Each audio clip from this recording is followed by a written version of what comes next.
जयसिंगपूर ते शिरोळ या मुख्य मार्गालगत 11व्या गल्लीतील डॉक्टर धनवडे यांच्या मिळकतीला काल सोमवारी रात्री भीषण आग लागली.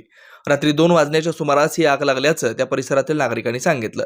या ठिकाणी असलेल्या बाबूराव धनवडे पतसंस्थेसह 5 ते 7 व्यापाऱ्यांची दुकाने सुद्धा या आगीत जळून खाक झाली. आज मंगळवारी सकाळी 10:30 वाजता सुद्धा आग विझवण्याचे काम सुरूच होतं. याबाबत घटनास्थळावरून मिळालेली माहिती अशी की रात्री 2-2:15 वाजण्याच्या सुमारास या परिसरातील नागरिकांना कसला तरी आवाज आल्यानंतर लोकांच्या गदारोळातील आवाज ऐकू आला. 11व्या गल्लीतील शेकडो नागरिकांनी ही आग लागल्याचं प्रत्यक्ष पाहिलं. मात्र याबाबत सकाळी 9:15 वाजेपर्यंत जयसिंगपूर पोलीस ठाण्यात अधिकृतरित्या नोंद नसल्याचं सांगण्यात आलं. रात्री घटना घडल्यापासून आज सकाळपर्यंत जयसिंगपूर पोलीस कर्मचारी घटनास्थळावर उपस्थित होते. आज सकाळपासून तर वाहतूक नियंत्रित करण्यासाठी कमालीचे प्रयत्न सुरू होते. 11व्या गल्लीत असलेल्या हनुमान मंदिरालगत आणि दत्त मंदिरासमोर धनवडे यांची मिळकत आहे. रात्री उशिरा आग लागल्यानंतर आलेल्या काच फुटण्यासदृश आवाजामुळे दत्त मंदिर परिसरात रहिवाशी असलेले महाराष्ट्र नवनिर्माण सेनेचे कोल्हापूर जिल्ह्याचे नेते भगवंत जांभळे यांनी घराबाहेर येऊन पाहिलं असता समोरच्या धनवडे यांच्या मिळकतीला आग लागल्याचं त्यांच्या निदर्शनास आलं.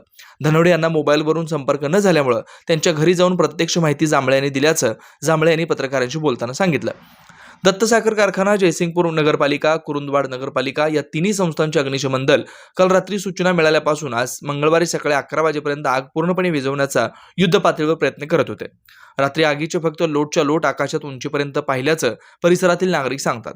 या मिळकतीत असणारे कपड्यांचं दुकान, शालेय साहित्यांचं दुकान, किरकोळ वस्तूंचं दुकान, धनवडे पतसंस्था, एका टेलरचं दुकान अशी अनेक दुकानं व त्यातील साहित्य अंदाजे कित्येक करोड रुपयांचं नुकसान झाल्याची शक्यता घटनास्थळावर सुरू होती. आपण पाहत असलेलं आगीचं प्रत्यक्ष चित्रण घटनास्थळावरील उपस्थित असलेल्या नागरिकांकडून प्राप्त झालंय.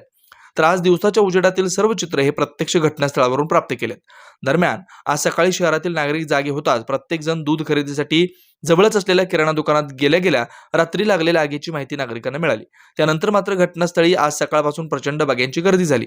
तर जयसिंगपूर शिरोळ हा मुख्य रस्ता असल्यामुळे दैनंदिन कामकाजासाठी बाहेर पडणारे लोक तसेच अनेक वाहने यामुळे वाहतुकीची कोंडी झाली.